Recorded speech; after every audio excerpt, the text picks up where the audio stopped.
The highway stretched ahead like a ribbon of gray silk, unwinding through the gentle hills of northern Wisconsin. Sarah's hands rested lightly on the steering wheel. Her fingers relaxed after the first anxious hour of driving had melted away into the rhythm of the road. The afternoon sun filtered through the windshield, warm and golden, painting everything with the soft glow of early autumn. She had left the city 3 hours ago, watching the skyscrapers shrink in her rearview mirror until they disappeared entirely, replaced by the gradual emergence of pine trees and open sky. The radio played softly, a classical station that faded in and out as she drove farther from civilization. But Sarah didn't mind the static. There was something soothing about the imperfection of it, the way the music would swell and then retreat, like waves lapping at a shore. Her grandmother's cabin waited for her at the end of this journey, nestled beside a lake, whose name she had always loved, Whispering Lake. As a child, she had asked her grandmother why it was called that, and the old woman had smiled, her eyes crinkling at the corners. Because if you're very quiet and very patient, the lake will tell you its secrets, she had said. It whispers them on the wind, in the sound of the water touching the shore. Sarah hadn't understood then, but she hoped she might understand now. The landscape around her grew more dense with trees, white pines that reached towards the sky, their branches creating patterns of light and shadow across the road. She passed a hand-painted sign advertising fresh blueberries, another for a family-run cheese factory, and a small red barn that looked as though it had stood in that exact spot for 100 years. Everything here moved more slowly, operated on a different clock than the one that had governed her life for so long. Her phone lay silent in the cup holder. She had promised herself, no, she had sworn, that this week would be different. No emails, no video calls, no scrolling through news that made her heart race and her shoulders tense. Just 7 days of silence, of stillness, of learning how to be alone with herself again. The thought both thrilled and terrified her. She took a deep breath, letting the air fill her lungs completely before releasing it slowly. Her therapist had taught her that technique. When you feel overwhelmed, Dr. Chen had said, remember that breathing is the only thing you can always control. It's your anchor. Sarah breathed again, and this time she noticed the smell of pine needles and fresh air seeping through the car's ventilation system. The city smell, that mixture of exhaust and concrete and too many people in too small a space, was finally leaving her. The GPS on her dashboard showed another 45 minutes to her destination. She settled deeper into her seat, allowing her shoulders to drop away from her ears, feeling the tension that lived there like a permanent resident begin to pack its bags. A sign appeared on the side of the road, Whispering Lake, 30 miles. Someone had attached a smaller hand-painted sign beneath it that read, Where time slows down. Sarah smiled at that. She hoped it was true. She hoped time would stretch like taffy here, that the days would feel long and full and peaceful, not like the compressed, hurried hours that had become her normal. The trees grew thicker still, creating a canopy overhead that transformed the road into a tunnel of green and gold. Shafts of sunlight pierced through the gaps in the leaves, creating a dappled pattern that moved across her windshield as she drove. It was hypnotic, beautiful, like driving through a living cathedral. She thought about the last time she had visited the cabin. It must have been 5 years ago, maybe 6. Her grandmother had still been alive then, puttering around the small kitchen, making her famous wild rice soup, telling stories about the neighbors who lived in scattered houses around the lake. Sarah had stayed for only a weekend, pulled back to the city by work obligations that now seemed distant and unimportant. Why had she waited so long to return? But she knew the answer. Life had a way of filling up every empty space, every quiet moment, until there was no room left for places like this, until the cabin became something she thought about occasionally, fondly, but never quite managed to visit, until her grandmother had passed away and left Sarah the cabin in her will, a gift and a question mark, a place Sarah now owned but barely knew.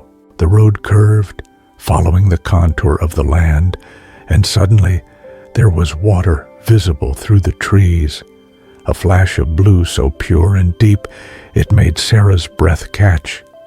Whispering lake. Even from here, even glimpsed only in fragments between the trunks of trees, it was beautiful. She slowed the car, not wanting to miss the turnoff. The GPS announced, "In half a mile, turn left onto Lakeshore Road." Her heart beat a little faster with anticipation. A deer stood at the edge of the road, watching her car approach with dark, liquid eyes. Sarah slowed to a crawl, and the deer regarded her calmly, before turning and bounding gracefully into the forest, white tail flashing like a farewell. Everything here seemed to move with purpose and grace, she thought. No rushing, no anxiety. Just the quiet unfolding of one moment into the next.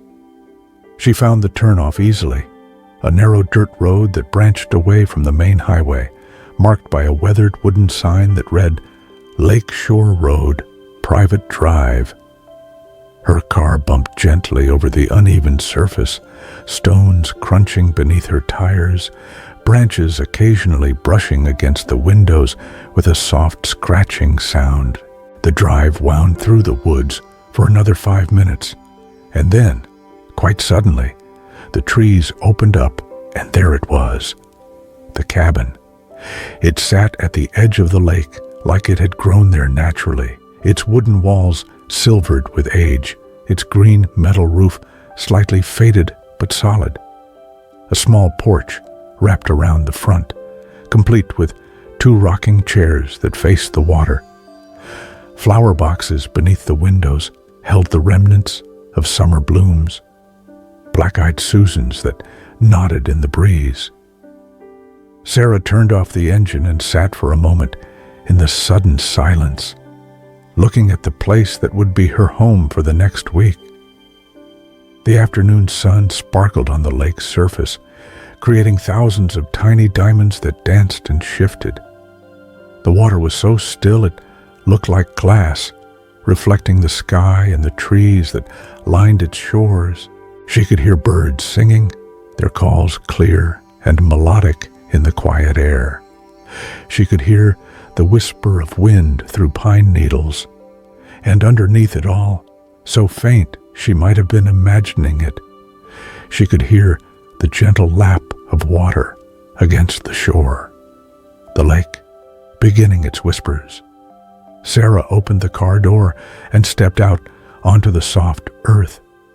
The air embraced her immediately, cool and clean, carrying the scent of pine and water and something else, something indefinable that meant wilderness, that meant peace. She was home. The key to the cabin had arrived in the mail 3 weeks ago, along with a letter from her grandmother's lawyer explaining the property transfer.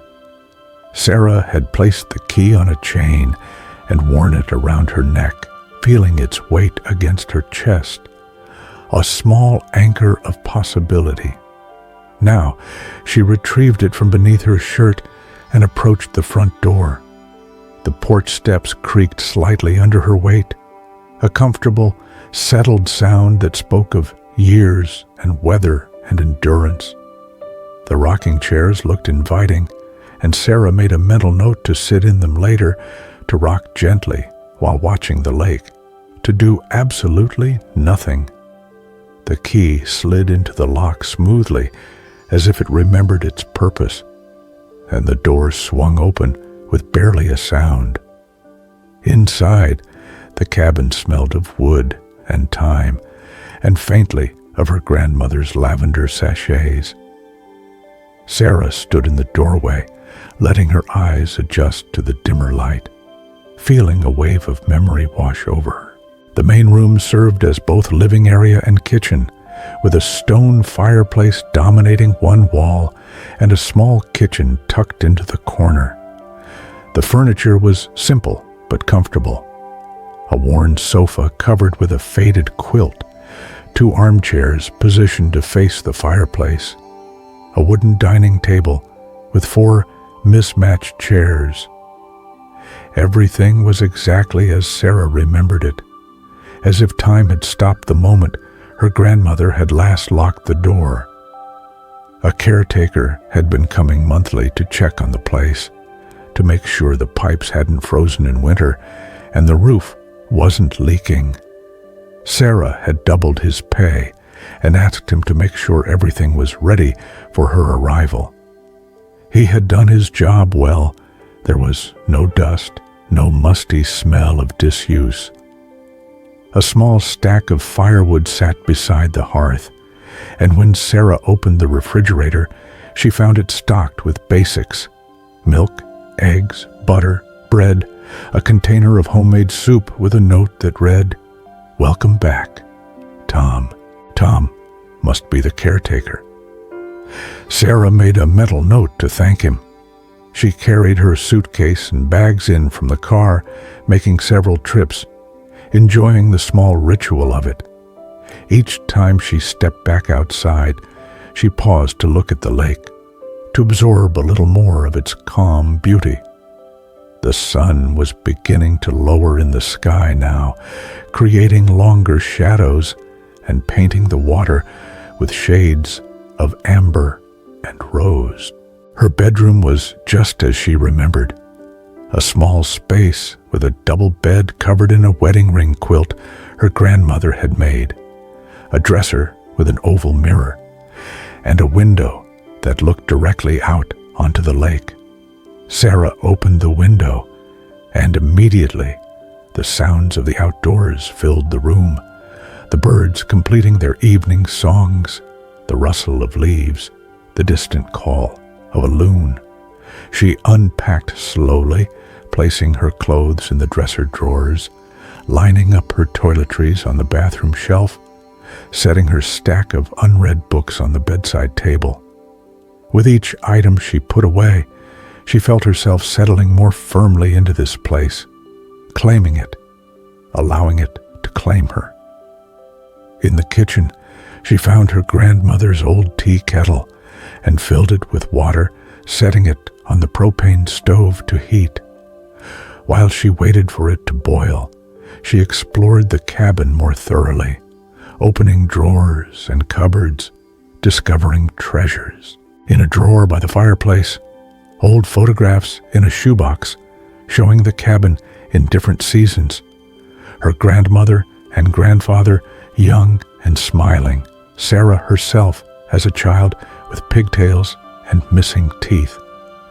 In the cupboard, her grandmother's collection of mismatched teacups, each one beautiful in its own way, collected from antique stores and flea markets over the years.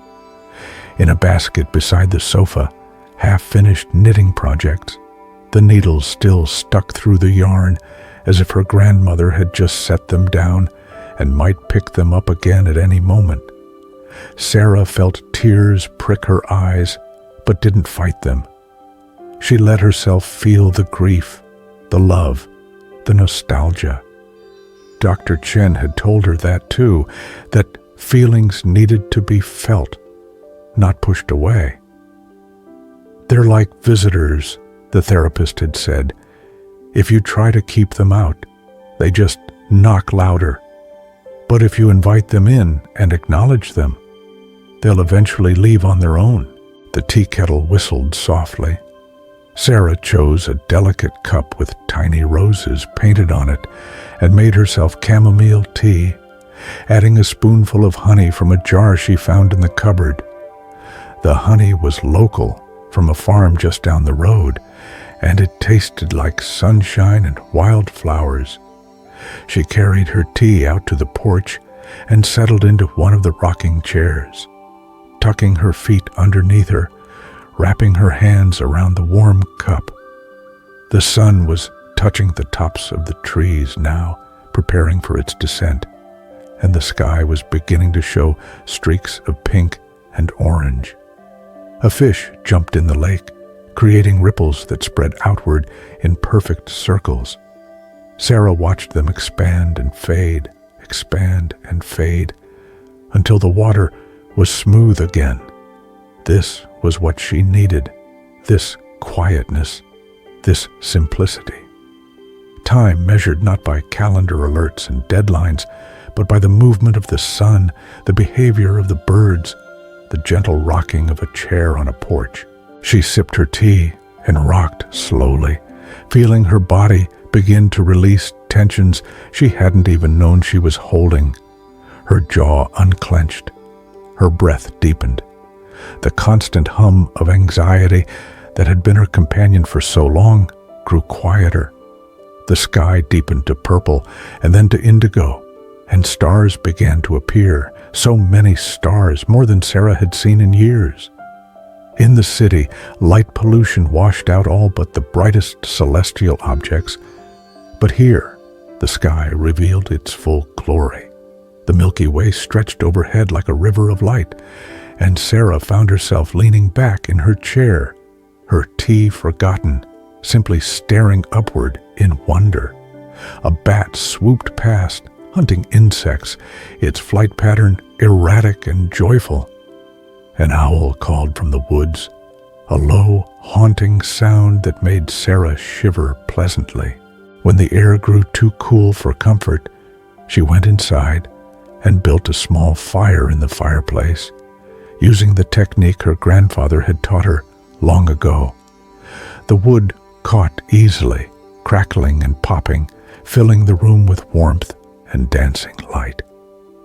She heated the soup Tom had left, a hearty chicken and vegetable blend, and ate it with thick slices of bread and butter sitting at the table, the firelight playing across the walls. It was the best meal she'd had in months, not because of any culinary sophistication, but because she tasted every bite, because she was present for it, because she was alone and quiet, and finally peaceful. After dinner, she washed her dishes by hand in the deep farmhouse sink, drying them with a soft towel and putting them away. She banked the fire for the night. She brushed her teeth and changed into her softest pajamas. She climbed into the bed with its heavy quilts and soft pillows, leaving the curtains open so she could see the stars. The sheets smelled of fresh air and lavender. The mattress held her gently. Outside, the lake whispered its secrets to the night.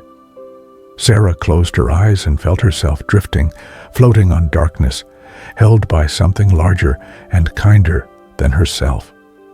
Sleep came easily for the first time in months. Sarah woke slowly, consciousness returning in gentle layers. First came awareness of warmth and comfort, of being held by soft blankets and a supportive mattress. Then came the sound of birds, not the harsh cawing of city crows or the cooing of pigeons, but a symphony of songbirds, their calls pure and varied and somehow musical. She opened her eyes to find her room filled with soft, early morning light. The quality of it was different from city light, cleaner, gentler, tinted gold by the sun rising over the lake. She lay still for a moment, simply looking at the way the light moved across the ceiling, listening to the birds. feeling the comfort of the bed. There was no alarm clock here, no phone buzzing with notifications, no urgent need to jump out of bed and begin the frantic preparation for a day of meetings and deadlines and demands. She could simply lie here for as long as she wanted, doing nothing, being nothing except a person in a bed on a quiet morning. Eventually, the desire for coffee motivated her to rise. She padded barefoot across the cool wooden floor to the kitchen, where she found the old percolator her grandmother had always used. Sarah filled it with water and coffee grounds, set it on the stove, and listened to it begin its gentle, bubbling song. While the coffee brewed, she stepped out onto the porch, still in her pajamas, not caring that her hair was messy or that she looked nothing like the polished professional version of herself she presented to the world. The morning was cool and misty. Fog hung over the lake in soft drifts, making it look mysterious and otherworldly. The sun was just cresting the tree line on the far shore, sending shafts of golden light through the mist. It was so beautiful, it made Sarah's chest ache. She stood on the porch, arms wrapped around herself for warmth, and simply watched as the day began. The fog gradually lifted, revealing more of the lake. A loon called, its cry echoing across the water, one of the most haunting and beautiful sounds in nature. Another loon answered from farther away, and Sarah realized with delight that she was witnessing something wild and rare, a conversation between these magnificent birds. The coffee finished brewing, and Sarah poured herself a cup, adding cream and sugar from the supplies Tom had left. She carried it back to the porch and settled into the rocking chair, the same one she had sat in last night, and continued her observation of the lake. As the sun rose higher and the fog disappeared entirely, the lake revealed itself fully. It was smaller than Sarah had remembered from childhood, but then everything seemed larger when you were small.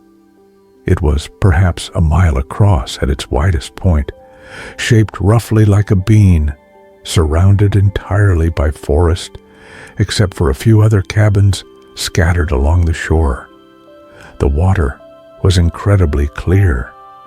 She could see rocks and plants beneath the surface even from the porch. A kayak was tied to the small dock that extended from her property into the water. Sarah made a mental note to take it out later to experience the lake from its surface rather than its edge.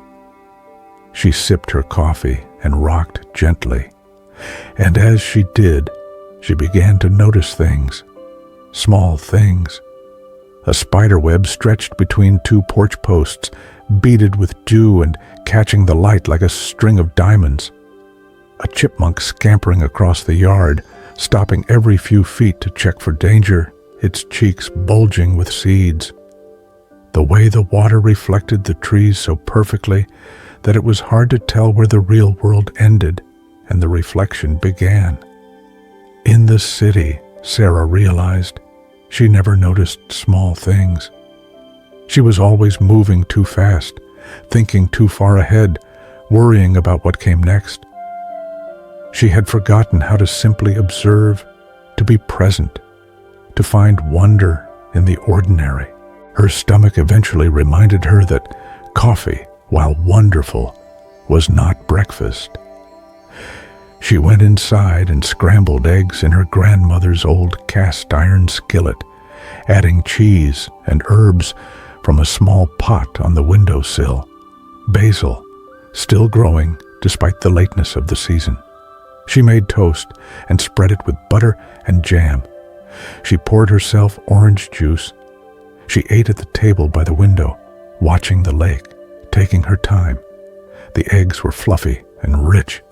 The toast was crisp and golden. The juice was cold and sweet.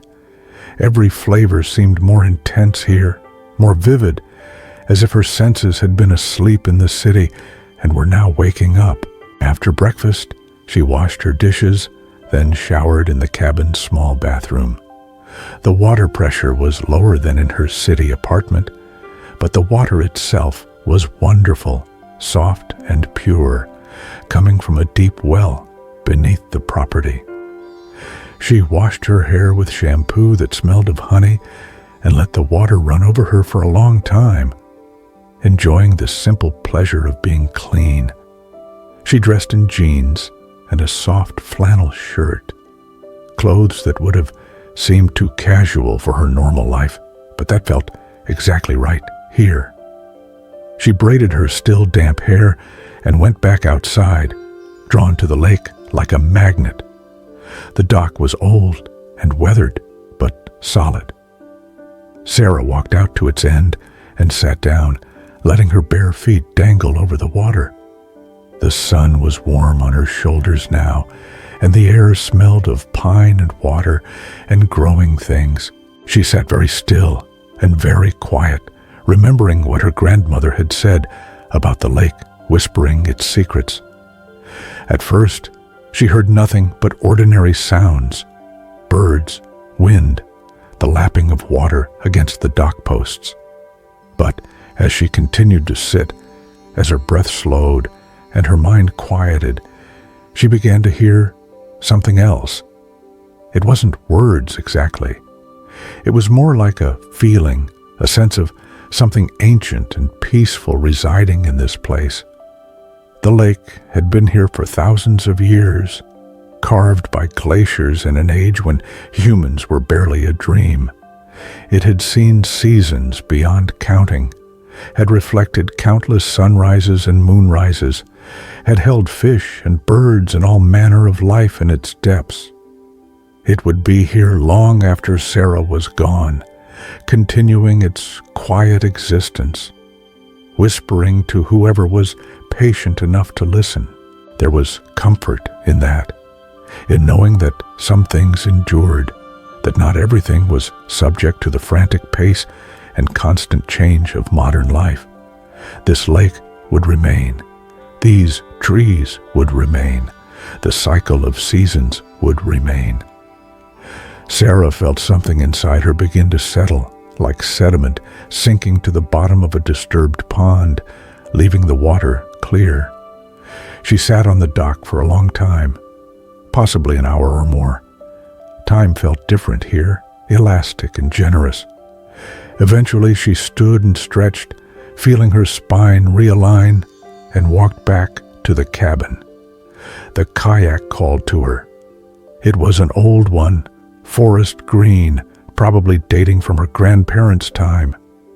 Sarah found a life jacket hanging in the small shed behind the cabin, along with a paddle. She carried them to the dock, settled the life jacket around her torso, and carefully lowered herself into the kayak. It wobbled alarmingly for a moment, and she remembered that it had been years since she'd kayaked. But her body remembered what her mind had forgotten. She found her balance, pushed off from the dock, and glided out onto the smooth surface of the lake. The difference in perspective was immediate and profound.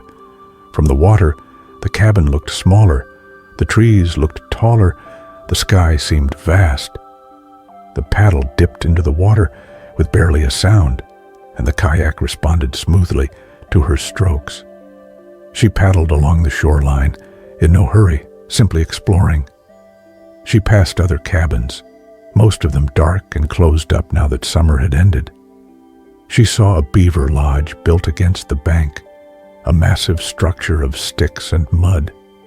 She surprised a great blue heron fishing in the shallows, and the bird took off with a disgruntled squawk, its enormous wings beating the air.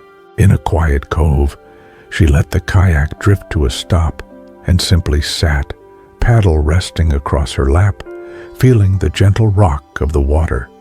Dragonflies zipped past, their bodies jewel-bright in the sunlight. Small fish moved in schools beneath the surface, their silver sides flashing. The water was so clear she could see the bottom, sand and rocks, and waving water plants. Sarah closed her eyes and listened to the silence, which wasn't really silence at all, but rather an absence of human noise. The lake whispered, the breeze whispered, her own breath whispered in and out. How long had it been since she had felt this relaxed, this present, this alive? She couldn't remember. She paddled back to her dock slowly, reluctant to end the experience. And when she pulled the kayak back onto the shore, her arms were pleasantly tired and her mind was beautifully empty. The sun was high overhead now. It must be near noon. Sarah went inside and made herself a simple lunch of cheese and crackers and apple slices, eating standing at the kitchen counter, looking out the window at the lake. The afternoon stretched ahead of her, full of possibility, and absolutely nothing that needed to be done.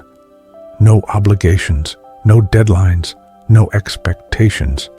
She could do whatever she wanted, and what she wanted, she realized, was to do very little, to continue sitting and watching and listening, to continue learning how to be still. She carried a blanket out to the yard and spread it beneath a large oak tree, then lay down on her back, looking up through the branches at the sky. Leaves rustled overhead, still mostly green, but with hints of yellow and orange beginning to show. A few detached and drifted down, spinning lazily through the air. Sarah watched them fall. She watched clouds move across the sky. She watched a butterfly land on a nearby flower and slowly open and close its wings. At some point, without meaning to, she fell asleep, and when she woke, the sun had moved several hours across the sky, and her body felt heavy and warm and completely relaxed. She had nowhere to be, nothing to do, no one to answer to.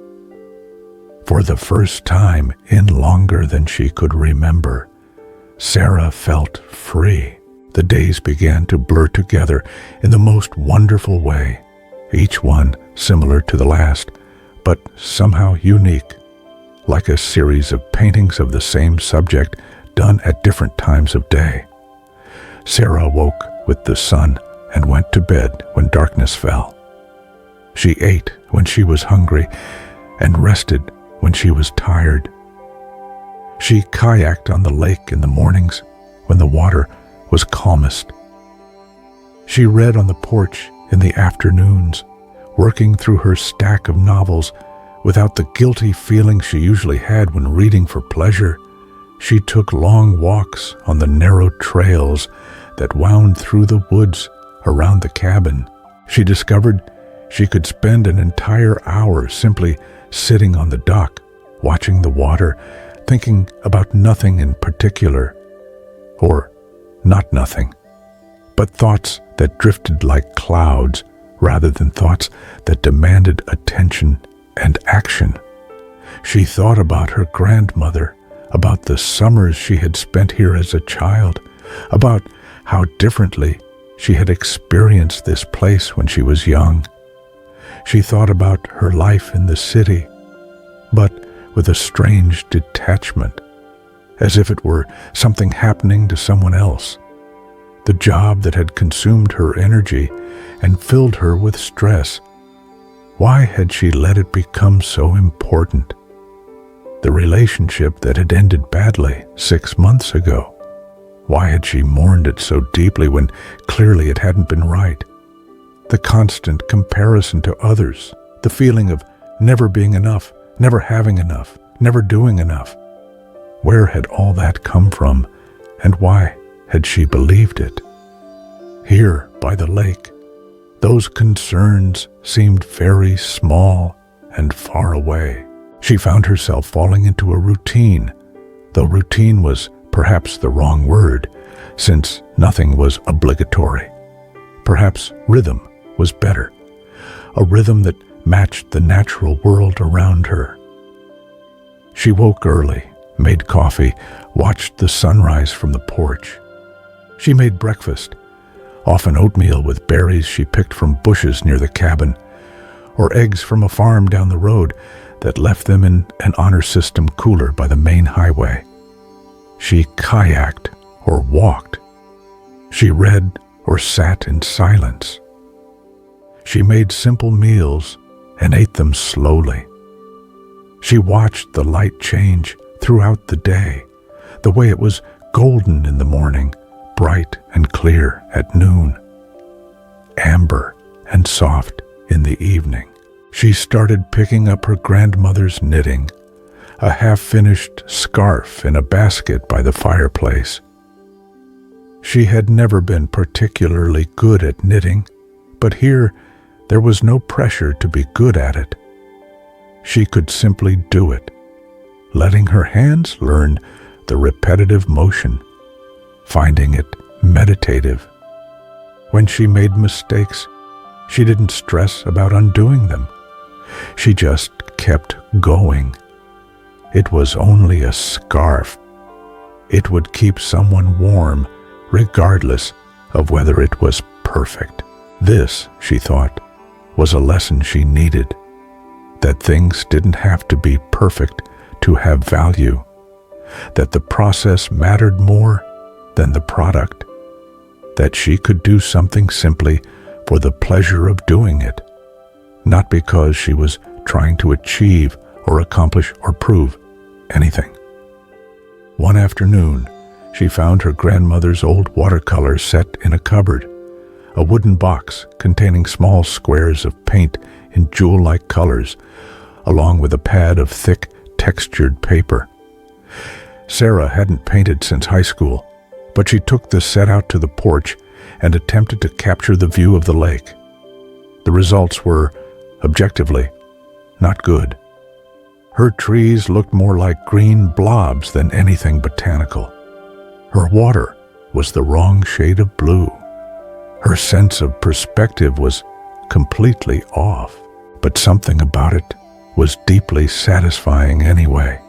The feel of the brush in her hand, the way the colors mixed on the paper, creating shades she hadn't intended, but that were beautiful nonetheless. The act of really looking at something and trying to translate it into paint. She did another painting the next day, and another the day after that. They didn't get noticeably better, but that didn't matter. She wasn't trying to become a great artist. She was simply painting. The weather remained mild and lovely, though the nights were growing cooler. Sarah started building fires in the evenings, enjoying the ritual of it, arranging the kindling, lighting the match, feeding the flames as they grew. She would sit in front of the fire with her knitting or a book, listening to the wood crackle and pop, feeling the warmth on her face. Sometimes she pulled one of the armchairs close to the fire and simply sat watching the flames dance, letting her mind wander wherever it wanted to go. She thought about her grandmother, how this had been her place of peace, her refuge. She thought about what it meant to live a good life, not a successful life or an impressive life, but a good one. A life filled with small pleasures and quiet moments and attention to beauty. One evening, as she sat by the fire, Sarah realized she hadn't checked her phone in 3 days. It was in her bedroom somewhere, probably dead by now, and she had completely forgotten about it. The realization made her laugh, actual laughter, surprised and delighted. The thing that had been her constant companion, that had buzzed and pinged and demanded her attention dozens of times an hour, had become irrelevant. She didn't need it here. She didn't need the news or the social media or the messages from people who wanted things from her. She didn't need to know what was happening everywhere else in the world. Being here in this moment, in this place, was enough. More than enough. The lake continued its whispering, and Sarah was beginning to understand what it was saying. It was saying, slow down. It was saying, pay attention. It was saying, you are enough exactly as you are. You don't need to prove anything or achieve anything or become anything other than what you already are. It was saying, rest. On the 5th night, Sarah was sitting on the porch after dinner, wrapped in a blanket against the evening chill, when she heard a sound from the woods behind the cabin, a rustling followed by a low, snuffling noise. She turned slowly and saw at the edge of the tree line a black bear. Her first instinct was fear. Her heart jumped and her body tensed. But the bear wasn't looking at her. It was focused on a berry bush, standing on its hind legs to reach the higher branches, methodically stripping the fruit with its paws and mouth. Sarah sat very still, barely breathing, watching. She had seen bears before on previous visits, but always from a distance, always fleeting. This was different. This bear was close enough that she could see individual hairs in its coat, could hear its breathing, could observe the careful, almost delicate way it ate. The bear fed for several minutes, and Sarah simply watched, amazed. There was something profound about sharing space with a wild animal, about being in its presence without it feeling threatened or aggressive. Just two creatures existing in the same moment, each minding their own business. Eventually, the bear dropped to all fours, gave itself a shake, and ambled back into the woods, disappearing as quietly as it had come. Sarah released her breath and realized she was smiling widely, her heart beating fast, but not from fear, from wonder. This was what she had been missing in the city, this sense of being part of something larger than human concerns, this reminder that the world was filled with other forms of intelligence and beauty and life, all following their own rhythms, all deserving of respect and space.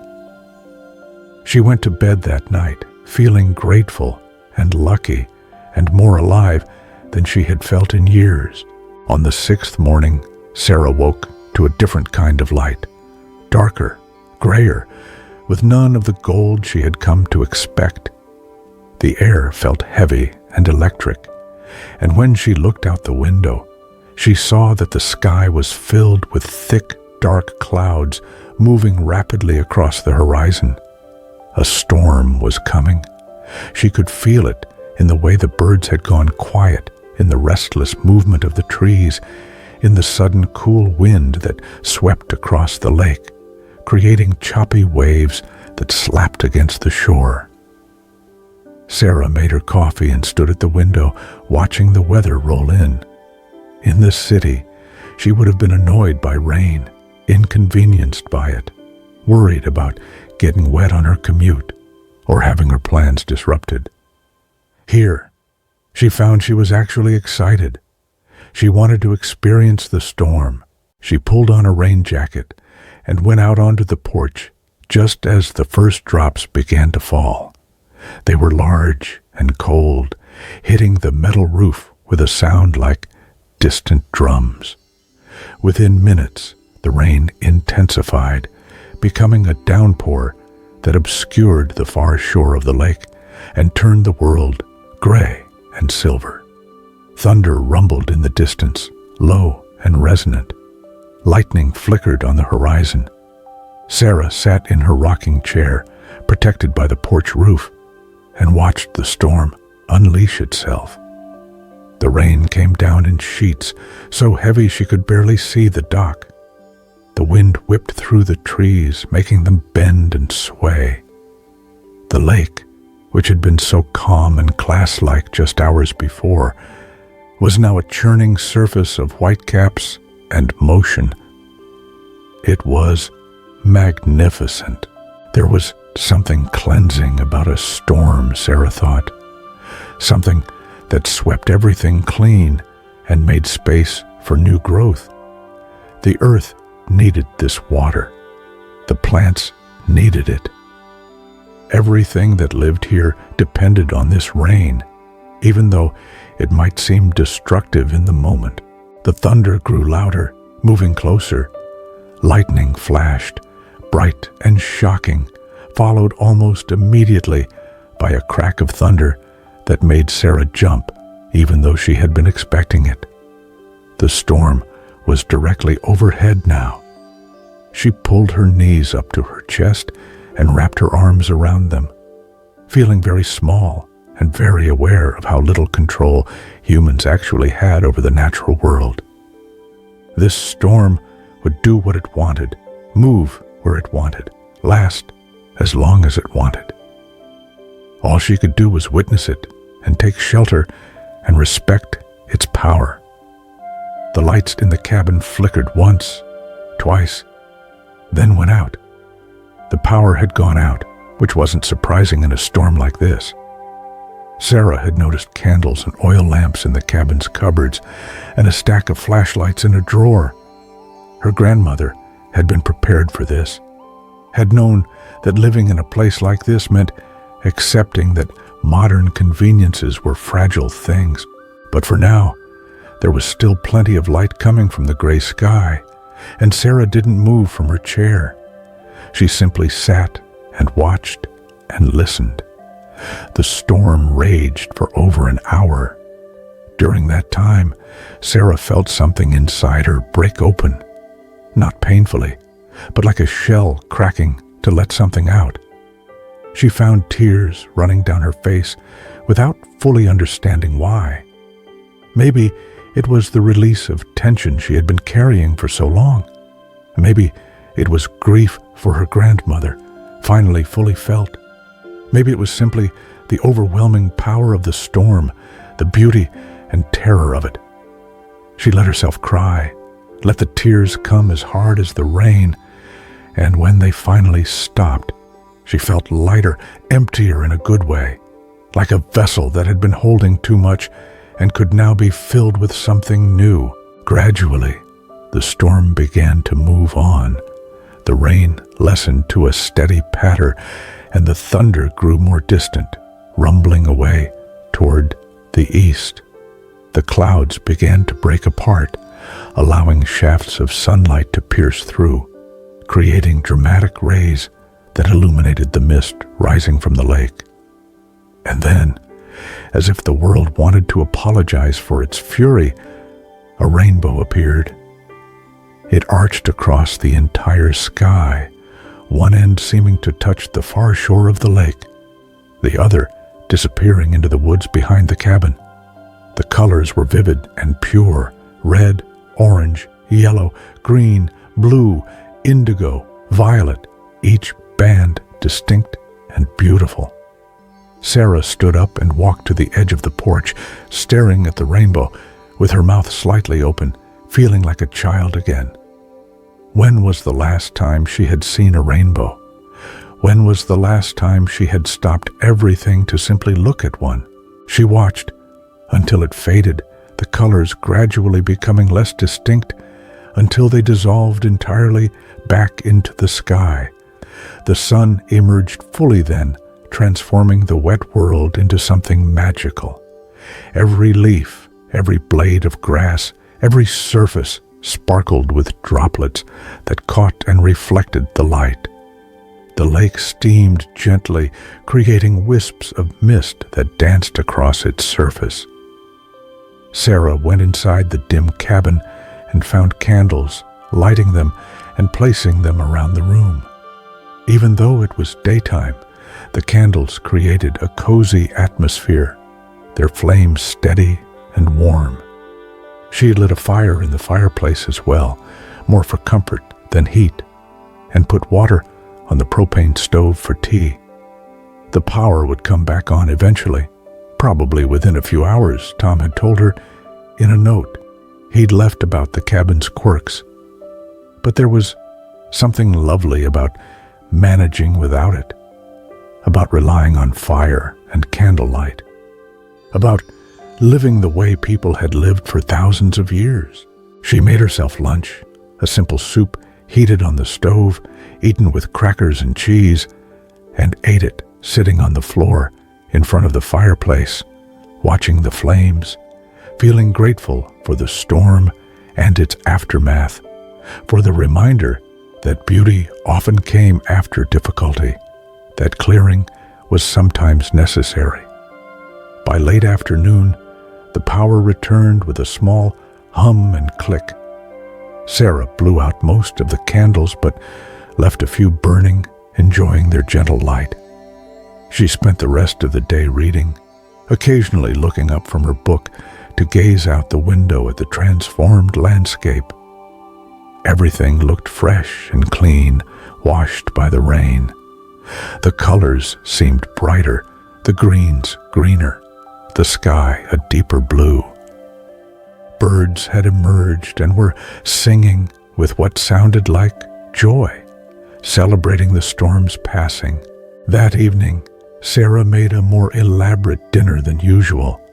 Pasta with vegetables, garlic bread, a salad with greens she had bought from a farm stand.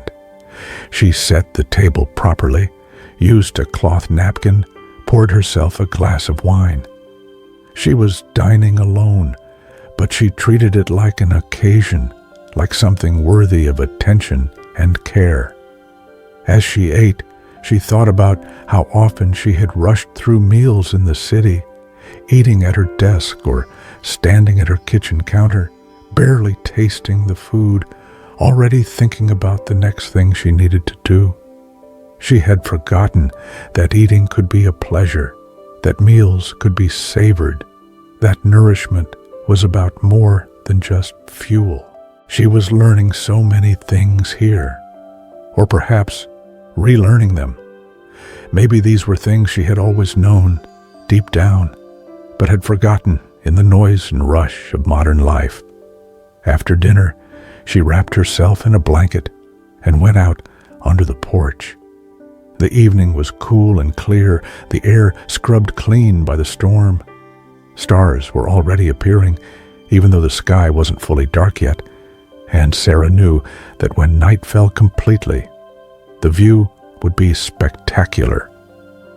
She rocked gently in her chair, listening to the evening sounds, the crickets beginning their nightly chorus, the frogs calling from the edges of the lake, an owl hooting somewhere in the woods. These sounds had been here long before humans arrived and would continue long after they left.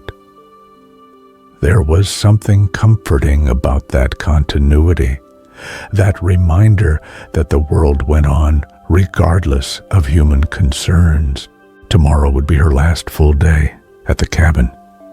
The thought made her chest tighten with something like sadness, but also with gratitude. She had one more day to absorb this peace, to fill herself with stillness, to remember what it felt like to be present and quiet and whole. She would make it count. Sarah woke on the 7th morning with a clarity of mind she hadn't experienced in years. She lay in bed for a few extra minutes, taking inventory of how she felt, and realized with some surprise that she felt good. Not just okay, not just rested, but genuinely good. Her body felt relaxed and strong. Her mind felt clear and calm. The constant undercurrent of anxiety that had been her companion for so long was gone, or at least so quiet she couldn't hear it anymore. She had changed here in just 1 week. Or perhaps she had simply returned to herself, to the person she was underneath all the stress and pressure and expectations. She rose and went through her morning routine, coffee, sunrise, breakfast, but with heightened awareness, knowing these were the last times. the last sunrise from this porch for a while, the last breakfast at this table with this view. She decided to spend her final full day doing her favorite things, creating a sort of ritual of gratitude for this place and this time. First, she took the kayak out onto the lake. The morning was perfectly still, the water like glass, and her paddle strokes barely disturbed the surface.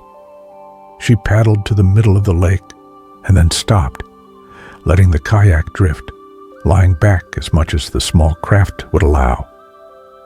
Above her, the sky was a perfect blue dome. A hawk circled lazily overhead, riding thermal currents. The sun was warm on her face. She closed her eyes and simply floated, held by the water, held by the morning, held by a sense of peace so complete it felt like grace. She thought about the word healing. She had come here to heal, though she hadn't quite articulated it that way. She had been broken in small ways, worn down, burned out, disconnected from herself. And this place, with its quietness and beauty, had begun to knit her back together. She understood now what her grandmother had found here, why she had come back year after year, why she had wanted Sarah to have it. This wasn't just a cabin, it was a sanctuary, a place where the world slowed down enough that you could find yourself again. Sarah opened her eyes and sat up, taking one last long look around the lake from this perspective. She wanted to remember this, the clarity of the water, the ring of trees, the morning light on the surface. She wanted to carry this image with her when she returned to the city. She paddled back to shore and pulled the kayak up onto the bank. She spent the next hour walking the trails through the woods, paying attention to everything, the way moss grew on the north side of trees, the sound of pine needles crunching under her feet, the pattern of light filtering through the canopy, a deer path winding between bushes, the hollow call of a woodpecker somewhere deeper in the forest. She walked until her legs were pleasantly tired, then returned to the cabin and made herself lunch. She ate on the porch, as she had every day, watching the lake, noticing how the light changed from hour to hour, how the water sometimes looked blue, and sometimes green, and sometimes silver, depending on the angle of the sun and the movement of clouds. In the afternoon, she sat at the table with her grandmother's watercolor set and painted one final picture. This time, she didn't try to capture the whole view.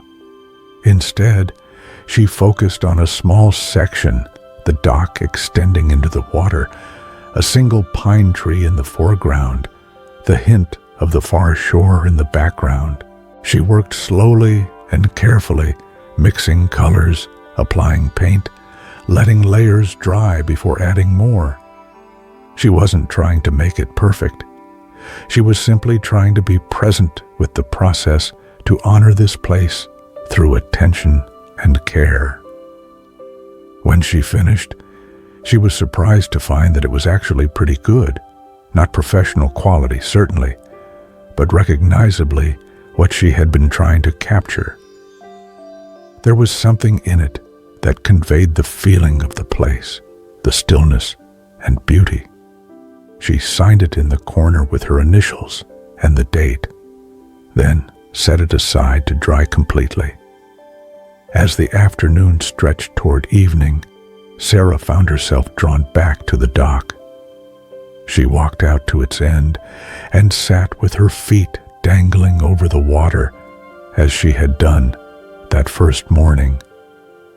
It felt like coming full circle. The lake was quiet, preparing for evening. A fish jumped, creating ripples. A dragonfly landed on the dock beside her, its iridescent wings catching the light. The sun was beginning its descent, painting the sky with the first hints of orange and pink. Sarah breathed deeply, filling her lungs with the clean air, and felt a profound sense of gratitude wash over her. She was grateful for this week, for this place, for her grandmother's foresight in leaving it to her. She was grateful for the slowness, for the silence, for the opportunity to remember who she was beneath all the noise. She was also aware that returning to the city would be challenging. The peace she had found here would be tested. The old patterns and pressures would try to reassert themselves. The anxiety might return, but she felt different now, stronger somehow. She had been reminded that another way of living was possible, that she didn't have to accept the frantic pace as normal. She could carry some of this stillness back with her. She could protect it, nurture it, return to it when things got overwhelming. And she could come back here. The cabin would be waiting. The lake would be waiting.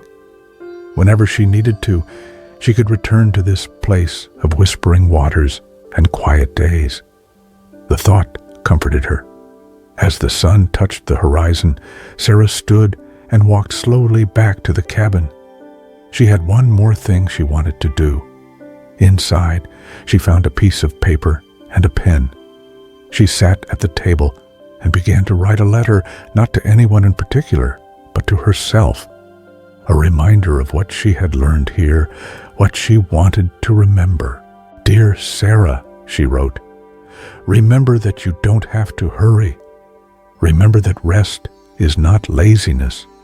Remember that small pleasures matter, a good cup of coffee, the sound of rain, the sight of a rainbow.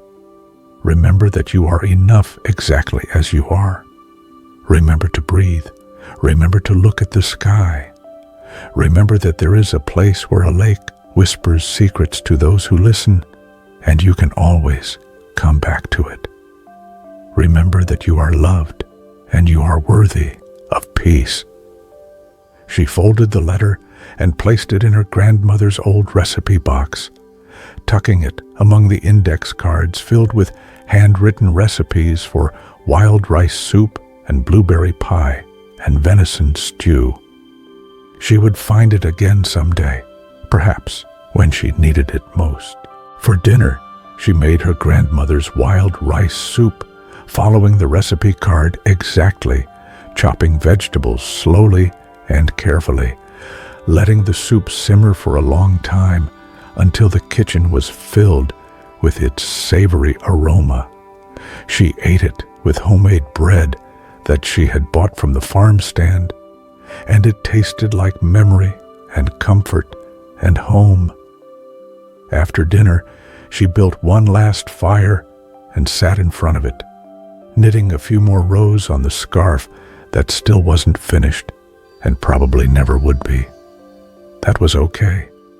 It didn't need to be finished to have been worthwhile. She thought about her grandmother sitting in this same spot, knitting, watching the fire, finding peace in the simple rhythm of the needles. She felt connected to her across time, across the barrier of death, through this place they both loved. When the fire began to die down, Sarah went outside for one final look at the stars. They were brilliant tonight. The Milky Way stretched across the sky like a river of light. She stood in the yard, head tilted back, and tried to comprehend the vastness of it. All those distant suns, all that space and time and mystery. She felt small, but not in a bad way. She felt like one small part of something immense and beautiful, and there was comfort in that. Her problems, which had seemed so large and overwhelming back in the city, were nothing compared to the scale of the universe. They were manageable. She could handle them. She could handle anything, as long as she remembered to breathe and to be kind to herself, and to occasionally come back to places like this, where the world revealed its quieter truths. Sarah went inside and prepared for bed, moving through each step with deliberate care. She washed her face, brushed her teeth, braided her hair. She changed into her softest pajamas and climbed into the bed with its heavy quilts. She lay in the darkness, listening to the lake whisper outside her window, feeling the soft give of the mattress beneath her, smelling the faint scent of lavender that still lingered in the sheets. Tomorrow she would pack her car and drive back to the city. But tonight, she was still here, still held by this place, still surrounded by peace. She closed her eyes and felt sleep approaching like a gentle tide, and she surrendered to it gratefully, knowing that whatever came next, she would carry this week with her like a talisman, like a promise, like a whispered secret from a lake that knew how to heal. Sarah woke on her final morning to the sound of rain, not a storm, but a gentle, steady rain that tapped softly against the roof and the windows. It was the perfect weather for departure, she thought.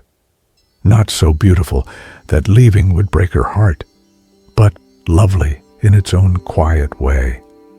She lay in bed listening to the rain, reluctant to begin the day, knowing that once she started packing, the spell of this week would truly be broken.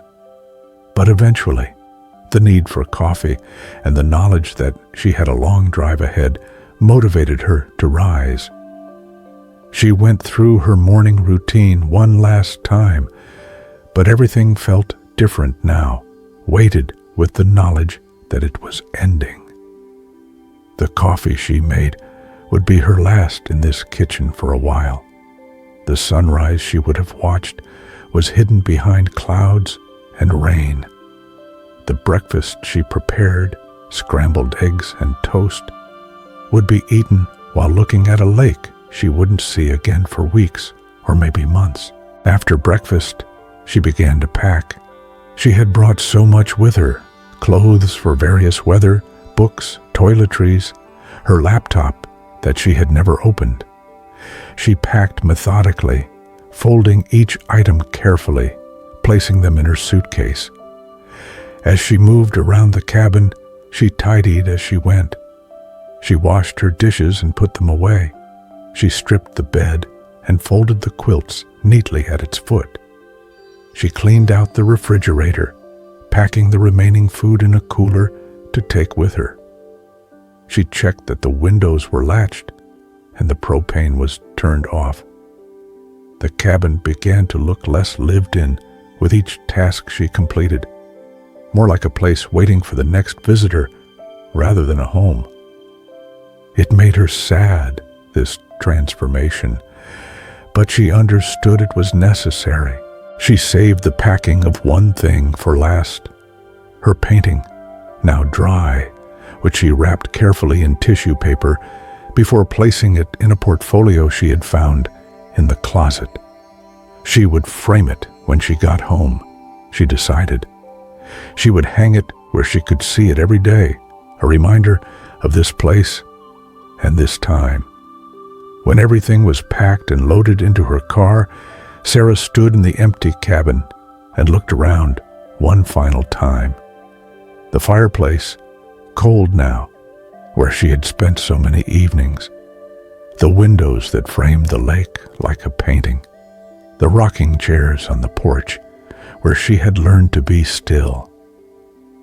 "Thank you," she said aloud to the empty room, to her grandmother's memory, to the cabin itself. "Thank you for everything." She locked the door behind her and walked to her car through the gentle rain. She didn't hurry.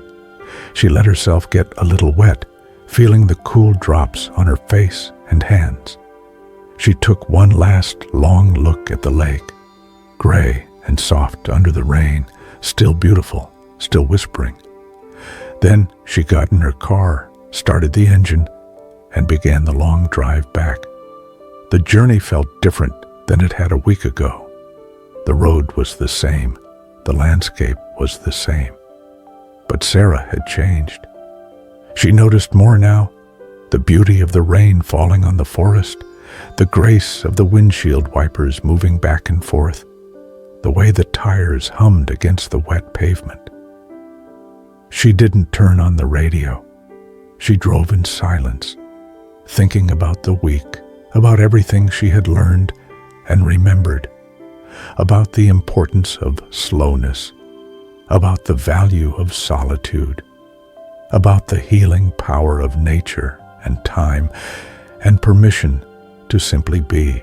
As she drove farther from the cabin, getting closer to the city, she could feel the tension trying to creep back into her shoulders, the anxiety starting to whisper at the edges of her mind. She recognized it now, though. She could see it for what it was: a habit, a pattern, something she had trained herself into over years. And if she had trained herself into it, she could train herself out of it. She took a deep breath, the way Dr. Chen had taught her, then another. She let her shoulders drop. She loosened her grip on the steering wheel slightly. She thought about the lake, about sitting on the dock with her feet dangling over the water. She could return to that memory whenever she needed to. It was hers now, a place inside her that no one could take away. The landscape gradually changed as she drove. The dense forest gave way to more open land, small farms, scattered houses. Then came the suburbs, with their strip malls and gas stations and chain restaurants. Then, finally, the city itself, rising up ahead of her like a wall of steel and glass and concrete.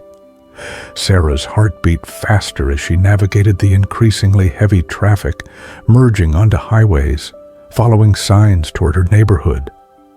The noise returned, horns honking, sirens wailing, the general roar of too many people in too small a space. But underneath it all, if she listened carefully, she could still hear it. The whisper of the lake, reminding her to breathe, reminding her that she carried its peace within her now. She pulled into her building's parking garage and sat in her car for a moment after turning off the engine. The silence was different here, not the full, rich silence of the cabin, but an absence of engine silence, still filled with the sounds of the city humming around her. She gathered her bags and took the elevator up to her apartment. When she unlocked the door and stepped inside, the space felt both familiar and foreign. Her furniture, her belongings, her carefully decorated rooms, but they felt different somehow, smaller maybe, or she felt larger. She set down her bags and walked to the window. Her view was of other buildings, other windows, other lives packed tightly together. It wasn't the lake, but between two buildings, she could see a sliver of sky.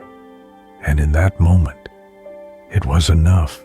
Sarah unpacked slowly, putting things away, starting a load of laundry, opening windows to let in fresh air.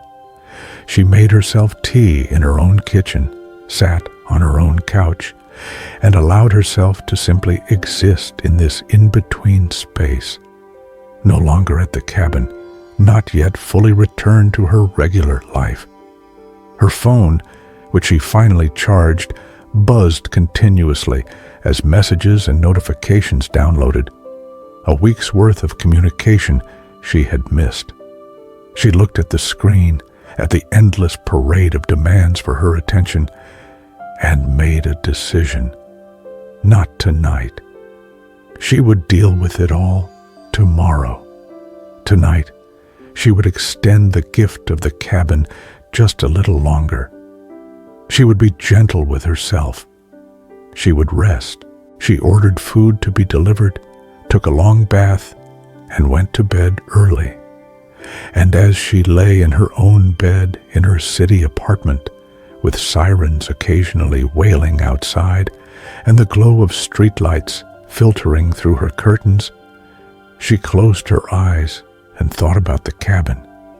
She thought about the morning mist on the water, the call of the loons, the way the stars looked reflected on the lake's surface, the peaceful rhythm of days measured not by clocks, but by light and weather and whim. And she made herself a promise. She would return, not just to the cabin, though she would go back there as often as she could, but she would return to that state of mind, that way of being. She would protect it fiercely. She would build her life around it instead of squeezing it into the margins. She would remember to breathe. She would remember to look at the sky. She would remember that she was enough.